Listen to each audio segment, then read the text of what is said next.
Doctor সাহেব পুটি আসার পর ভাই তাড়াতাড়ি চলে আসেন, আমার শরীরের অবস্থা খুব খারাপ। আসসালামু আলাইকুম। ওয়ালাইকুম আসসালাম।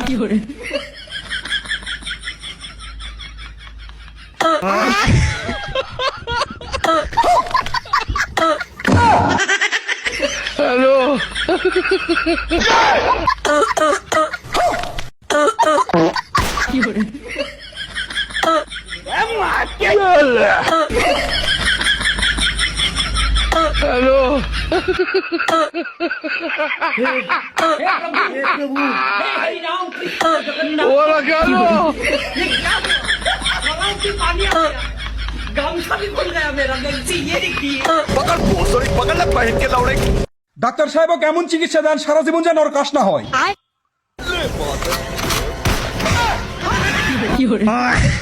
হায় রে বাবুরে হারাম দাদা, ডাক্তার আমার শরীরে করে বেড়াচ্ছে। দাঁড়া তুই এখনই খতম।